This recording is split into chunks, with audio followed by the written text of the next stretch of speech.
오늘 신앙 개념 이해 네 번째 시간, 그리스도의 옷입니다. 그리스도의 옷을 입는다는 의미가 무슨 의미인지 생각해보는 시간입니다. 인생을 성공적으로 사는 것은 어떻게 사는 것인지 여러분 아십니까? 우리는 이 땅을 살아가면서 성공하고 싶은 그런 목적에 사로잡혀 있습니다. 누가 뭐라고 하든 내 나름대로 인생 당당하게 떳떳하게 성공하고 싶어 한다는 것입니다.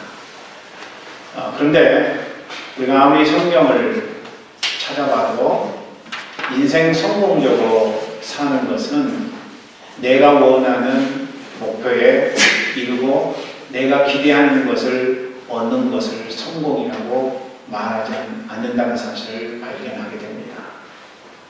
성경이 말하는 성공적인 인생이라고 하는 것은 다른 것보다도 하나님이 사랑하라고 하신 그 말씀을 이루며 사는 것 아니겠는가 하는 생각을 갖게 됩니다. 그런데 여러분, 사랑한다는 것, 그게 쉽지 않다는 것이죠. 사랑이 어렵습니다. 바울은 본문에서 사랑의 빛 외에는 그 어떤 것도 지지 말라고 우리에게 말씀합니다. 덧붙여서 남을 사랑하는 것이 율법의 완성이다, 이렇게 우리에게 말씀합니다.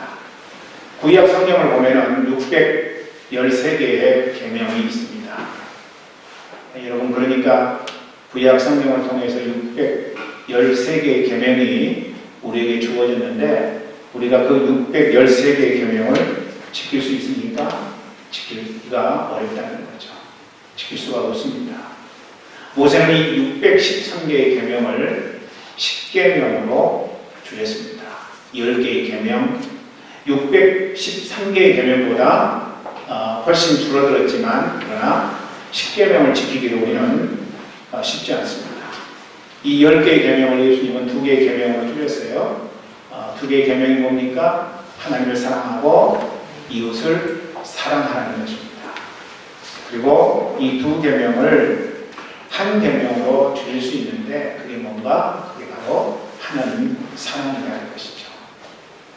그러니까 하나님 사랑하는 것이 이웃을 사랑하는 것이고 10계명을 지키는 것이고 그리고 613개의 계명을 다 지키는 것이 될 수 있다는 논리가 가능해집니다. 여러분, 한 계명, 하나님 사랑하라고 하는 이 계명을 지키기가 가능할까요? 가능할 것 같아요. 실제로 우리의 삶을 보면은. 그렇죠? 오늘 여러분은 하나님 앞에 예배하고 있습니다.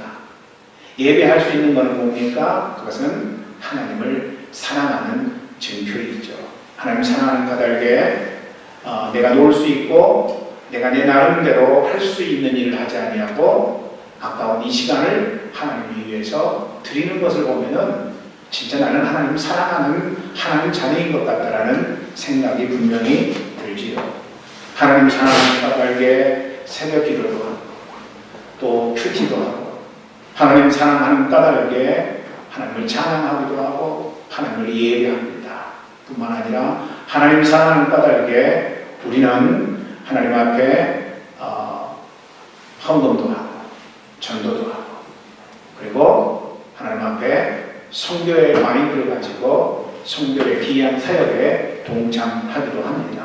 그러므로 내 삶을 보면은 진짜 하나님 사랑하는 것 같은 그런 모습이 있다는 것이죠. 그런데 여러분, 우리가 좀 여기서 더 생각해 봐야 될 것은 정말 그런가 하는 것입니다. 내가 하나님 앞에 행하는 모든 행위가 다 정말 내 중심에서 나오는 진실함의 반응일까? 역으로 검증해 보면 알 수가 있는 거예요. 내가 진짜 하나님을 사랑하는 까닭에 이런 모든 행위를 한다라고 하는 것을 우리가 역으로 나눠보면 알 수 있다는 것이죠. 하나님 사랑하는 사람은 하나님 사랑하는 것을 사랑할 수밖에 없는 거죠. 그렇죠? 하나님 사랑하는데 하나님 사랑하지 않는 것을 사랑한다. 이것은 언어도 다니고 있을 수 없는 일이 된다는 것입니다. 적어도 하나님을 사랑하는 자는 하나님이 사랑하는 것을 사랑하게 되어 있다는 것입니다. 그런데 하나님이 가장 사랑하는 것은 무엇일까요? 그것은 바로 사랑입니다. 하나님 가장 사랑하는 것은 사랑이에요. 사람을 사랑하는 까닭에 우리 하나님은 독생자 예수 그리스도를 이 땅에 보내시고 그로 하여금 십자가 그 놀라운 고통을 감당하도록 만들어 주셨다는 것이죠. 하나님은 돈을 사랑하시는 분이 아닙니다. 하나님은 부귀영화를 사랑하는 것이 아닙니다. 하나님은 오직 사람을 사랑하는 까닭에 하나님과 근본 본체시나 하나님과 동등될 것으로 여기지 아니하셨던 예수 그리스도를 이 땅에 보내시고 그로 말미암아 제사함은 곧 구속의 놀라운 역사를 이루신 분이시라는 것입니다. 그렇기 때문에 하나님을 사랑한다면 그 하나님을 사랑하는 자의 삶 가운데 드러나야 될 것은 뭐예요? 사람 사랑이죠. 사람을 사랑하는 것.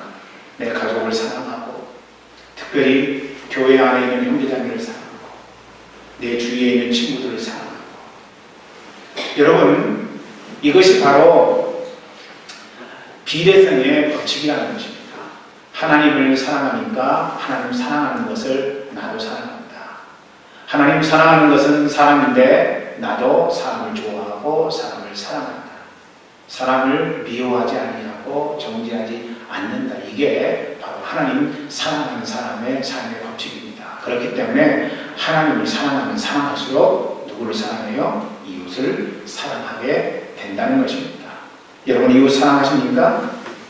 여러분이 이웃을 사랑한다면 여러분은 모두 다 율법을 완성하는 인생이고 십계명을 다 지키는 인생인 것이죠. 그래서 오늘 9절 말씀 보니까 뭐라고 이야기하고 있습니까? 9절 말씀을 한번 읽어보겠습니다. 이렇게 기록이 되어 있어요. 간음하지 말라, 살인하지 말라, 도적질하지 말라, 탐내지 말라 하는 것과 그 외에 다른 계명이 있을지라도 내 이웃을 내 자신과 같이 사랑을 하신 그 말씀 가운데 다 들었느니라.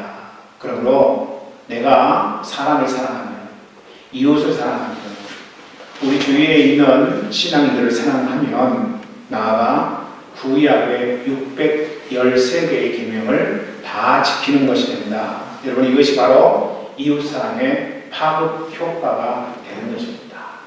작은 한 사람, 그 한 사람을 사랑하는 것이 이토록 위대한 능력이 될 수 있다는 것을 성경은 우리에게 말씀해 주고 있는 것이죠. 그런데 여러분 이게 쉽지 않고 잘 안 되더라는 것이죠. 잘 안 돼요. 금식회도 안 되고 산에 가서 나무 뿌리 붙잡고 기도하면서 나무 뿌리 하나 캐도 산은 잘 안 되더라는 것이죠. 어려운 일이에요.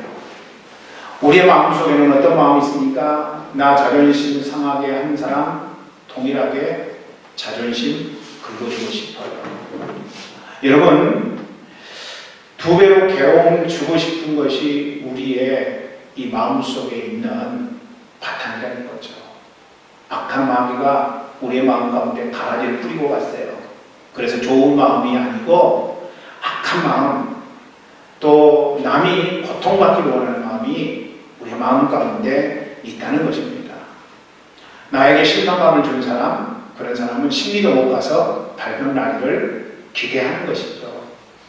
여러분 얼마나 우리 한국 사람이 한이 맺혔으면 그런 노래를 아주 편안하게 부를까요?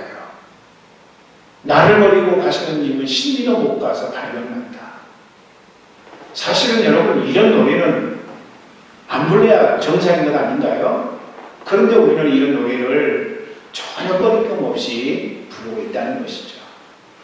지난주에도 여러분에게 말씀 전할 때 오리 가고자 하면 심리가 주고 거듭 갖고자 하는 자에게 소고까지 내주고 그리고 하나님 말씀 앞에 이렇게 순종하는 것이 성화의 삶인데 우리의 삶은 정말 성화의 삶을 살고 싶지만 그렇게 안 되는 것이 우리 현 주소라고 하는 것입니다. 오른밤 맞으면은 오른밤만 때리면 괜찮아요. 그런데 우리는 오른밤 맞으면은요 팔다리 아작내는 것이 우리의 모습이고 일상사라면 그것은 하나님이 말씀하신 것과는 전혀 거리가 먼 삶을 살고 있는 것이죠. 성경에 이는 이로 눈은 눈으로 갚으라고 말씀했다. 이렇게 이야기를 하면서 행동하는 분들이 있을 수 있습니다. 여러분, 구약 성경에 이는 이로 눈은 눈으로 이렇게 말씀하고 있지만은 그것은 인간의 완악함을 하나님이 아시기 때문에 더 이상 네가 행한 것 이상으로 갚아주지 말고 그 정도까지만 갚아주라 라고 인간의 속성을 아신 하나님께서 인간에게 피할 길을 주신 거예요. 살인하지 말라는 것이죠. 그런데 예수님은 뭐라고 말씀하십니까? 구약 성경에 이는 이로 눈은 눈으로 갚으라는 것을 너희가 알고 있지만 그러나 형제를 사랑하라고 하는 말씀을 새롭게 주신 거죠. 여러분, 신약 성경의 말씀은 구약 성경의 말씀보다 선행합니다.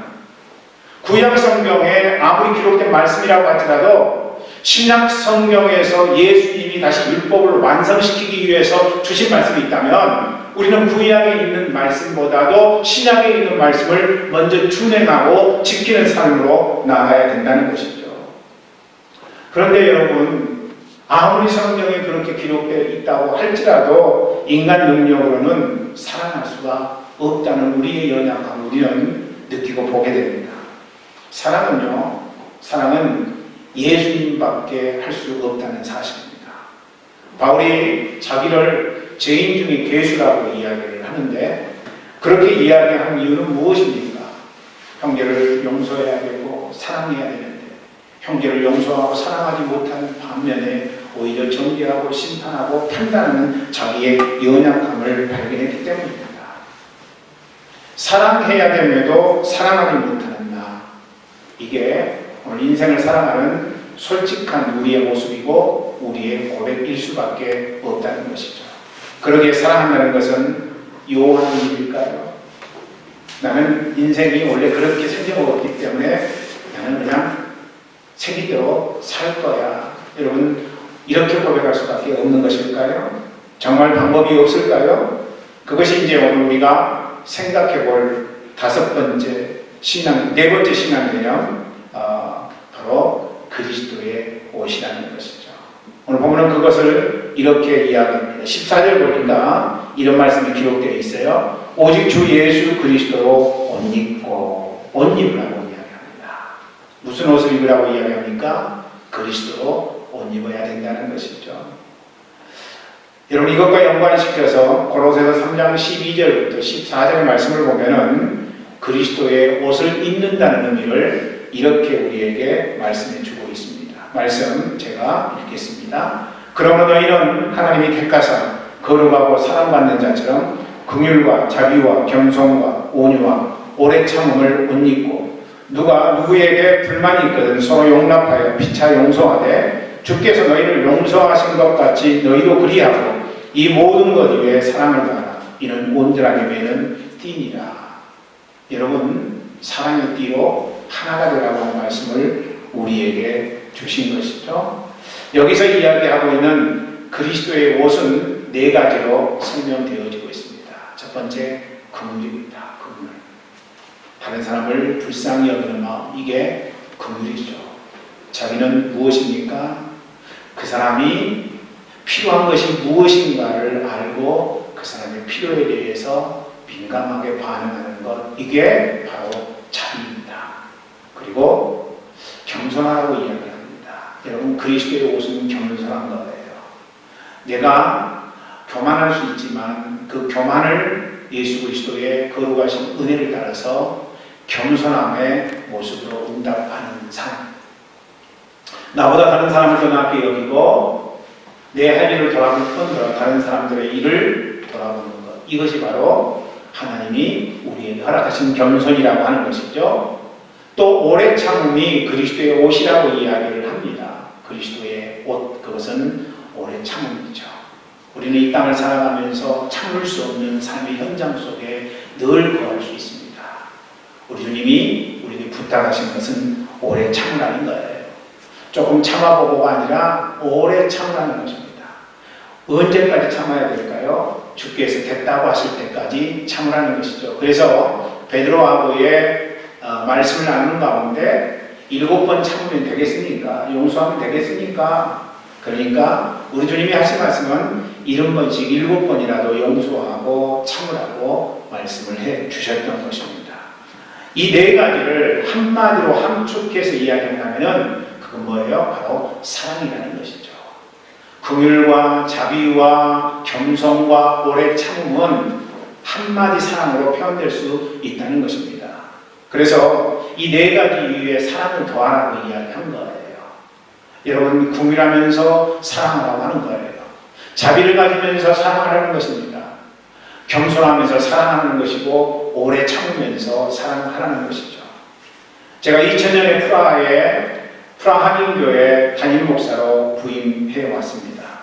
온 지 얼마 되지 않아서 어떤 분이 제 아내와 제 아들 앞에서 저를 욕하기 시작하는데 입에 담을 수 없는 욕을 하기 시작했습니다. 정말 내 앞에서 나에게 하는 것이 아니라 내 가족들 앞에서 입에 담을 수 없는 인격 비하와 쌍욕을 저에게 했습니다. 근데 제 아이가 겨우 7살이 됐을 때였습니다. 충격적이었고 용서할 수 없었습니다. 당시에 제가 프라 한인교회 담임 목사로 부임하면서 했던 일 중에 하나가 드레스덴 한인교회를 매주 토요일마다 예배드리러 갔다가 오는 거였습니다. 여기서 5시에 출발해서 도착하면은 7시에 예배드리고 7시 예배 끝나면 9시쯤에 돌아오는 일정으로 드레스덴 교회 사역을 감당했었는데 그 주간에 드레스덴을 가면서 말할 수 없는 아픔과 견딜 수 없는 분노가 치밀어 올랐습니다. 운전을 하고 가는데 운전을 할 수가 없어요. 그냥 운전을 더 했다가는 의도적으로 다른 곳에다 그냥 차를 박아버리고 싶은 그런 마음이 막 일어나기 때문이었습니다. 그런데 하나님의 말씀이 그 순간에 갑자기 생각이 나더라고요. 그건 히브리서 12장의 말씀이었습니다. 그래서 제 아내에게 히브리서 12장 말씀을 펴서 빨리 읽어달라고 이야기를 했습니다. 제 아내가 히브리서 12장을 펴서 읽기 시작합니다. 이러므로 우리에게 구름같이 둘러싼 허당한 증인들이 있으니 모든 무거운 것과 얽매이기 쉬운 죄를 벗어버리고 인내로서 우리 앞에 당하는 경주를 하며 믿음의 주요 또 온전하게 하시는 이 예수를 바라보자. 그는 그 앞에 있는 기쁨을 위하여 십자가를 참으사 부끄러움을 개의치 아니하시더니 하나님 보좌 우편에 앉으셨느니라. 너희가 피곤하여 낙심하지 않기 위하여 죄인들이 이같이 자기에게 거역한 일을 참으신 일을 생각하라.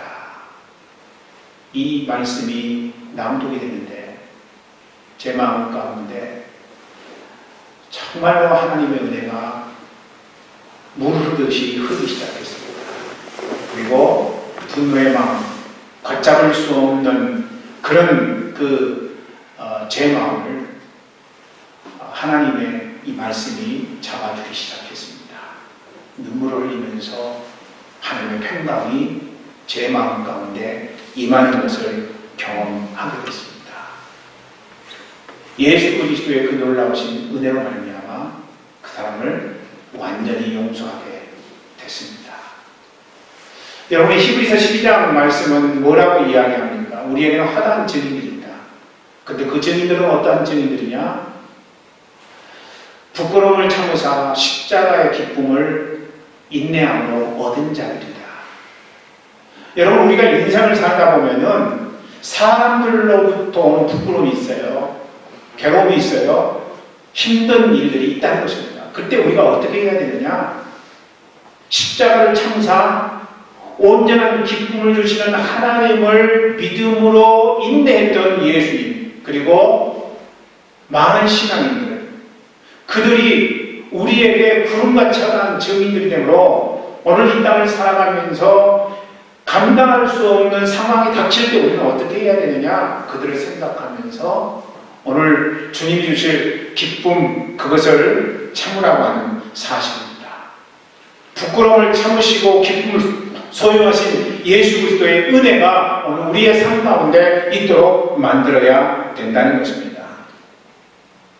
그리고 이 일이 있은 지 17년이 지난 어느 날 어떤 분들이 동일하게 제 아들에게 다가가서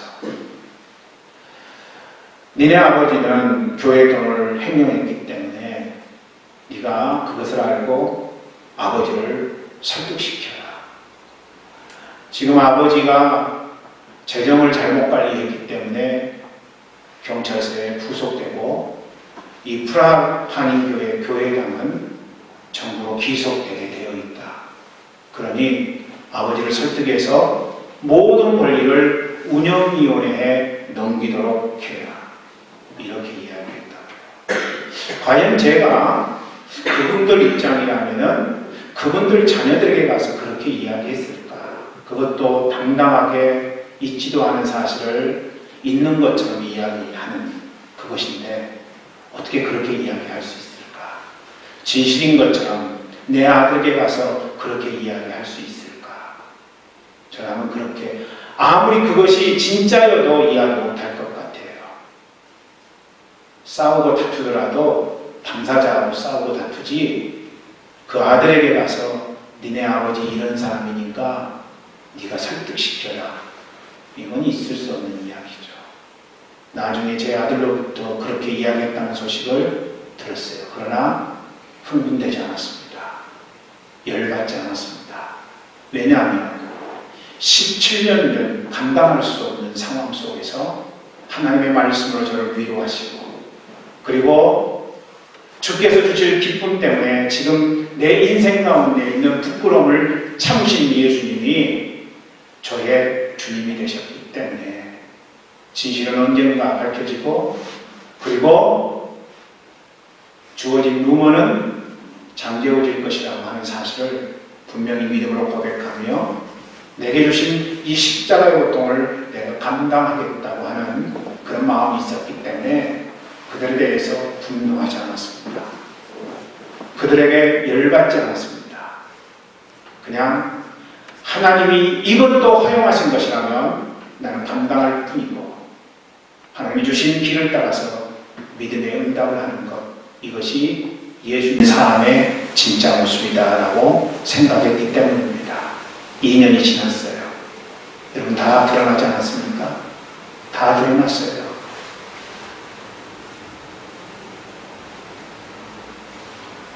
그리스도의 옷을 입기 전에 사랑의 원자탄 손양호 목사님조차도 사랑이 불가능했어요. 여러분 사랑이라고 하는 것이 진짜 사랑하기가 쉽지 않아요. 목사님이 일제 감방에 8년 동안 계셨습니다. 8월 27일 날 사형 날짜가 잡혀져 있었어요. 그런데 8월 15일 날 해방이 돼서 감옥에서 풀려나셨습니다. 하나님의 말씀 앞에 믿음의 응답을 한 손양호 목사님을 많은 교회들이 청빙했어요. 목사님 우리 교회 담임 목사님으로 오십시오. 그러나 그 많은 교회들을 뒤로하고 손양호 목사님이 선택한 교회는 순천의 애양원이라고 하는 조그마한 교회의 담임 목사로 부임하시게 됩니다. 순천의 애양원은요 문둥병자들이 집단으로 거주하는 곳입니다. 그러니까 손양호 목사님이 가신 교회는 문둥병자, 요즘 말로 이야기한다면 한센스병에 걸린 사람들이 집단으로 거주하는 그 지역의 교회였던 것입니다. 목사님이 이런 이 인격의 훌륭함을 사람들이 알고 부흥회에 가끔 초청했고 목사님은 그런 부흥회에 참석하시게 됩니다. 부흥회에 참석해서 하나님의 말씀을 전하는 중에 여수 반란 사건이 일어납니다. 여러분 자유 학생들이 앞장서서 일으켰던 그런 우리 역사의 치욕의 그 역사가 바로 여순 반란 사건이죠. 그때 당시에 목사님의 아들이었던 동인이를 좌익에 가담한 친구들이 인민재판하려고 끌고 가려고 합니다. 그런데 그때 동인이의 동생이었던 동신이가 우리 형은 장손이니 나를 데리고 가라고 이야기를 합니다. 동인이가 동신에게 빨리 집으로 들어가라고 이야기를 했고 그러면 안 된다고 이야기를 했지만은 동신이는 계속해서 형 풀어주고 나를 죽이라고 이야기를 합니다. 아무리 타일러도 동신이가 이야기를 듣지 않습니다. 그런 상황을 목격한 그런 자익 학생 중에 한 사람이 둘 다 죽기를 좋아하니까 둘 다 죽이자 해서 둘을 다 죽입니다. 목사님이 돌아오셨는데 이미 두 아들이 거적되기 시체가 되었습니다. 그 아들들 시체를 바라보면서 목사님이 속이 버타지는 소리. 여러분, 화가 드러나야 되는데 그 화를 속이는 소리가 목사님에게서 들립니다. 신음소리 사이로 흘러나온 말씀 하나가 너무하셨는데 이거였어요. 누구를 향한 고백입니까? 하나님을 향한 고백이었어요. 하나님 너무하셨습니다. 왜 안 그렇겠어요?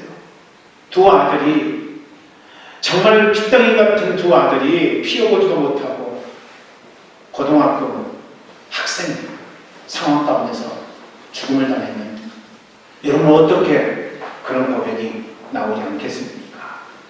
교회 안전도사와 김전도사라는 분이 있었습니다. 안전도사는요, 사랑의 원작판이라고 하는 그런 책을 써서 손양호 목사님을 세상에 알린 분입니다. 그때 목사님 위로하러 갑니다. 목사님 저희들 왔습니다. 왔는가 하고 다시 목사님 눈을 감습니다. 목사님 기가 막힙니다. 할 말이 없습니다. 저희는 그래서 그냥 성경을 읽고 가겠습니다.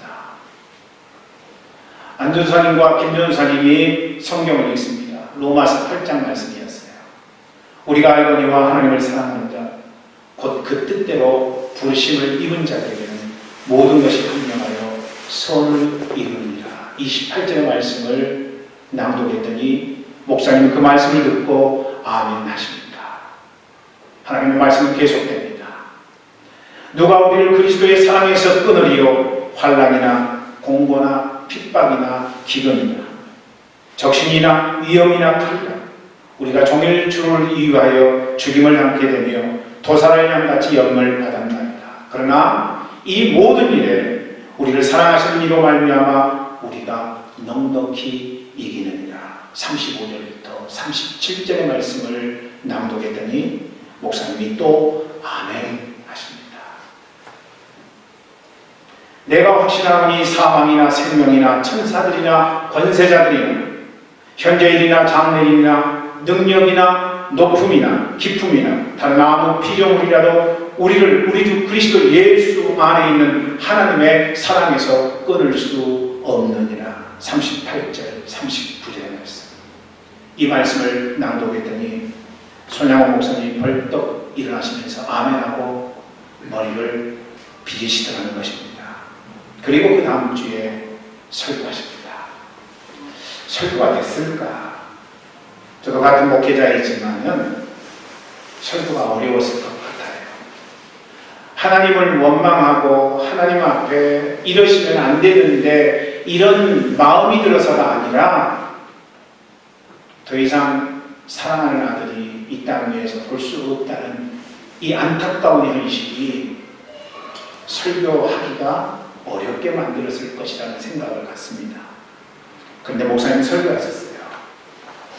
설교 제목이 뭐였느냐면요, 하나님께 감사했습니다. 하나님께 감사하는데 첫 번째 감사가 뭐였느냐면은 하나님 앞에 제가 순교하기를 원합니다. 8년 동안이나 기도했는데 하나님이 제 기도에 응답하셔서 우리 가정에서 2명의 순교자가 나왔으니 이거 하나님 앞에 감사하리라니까.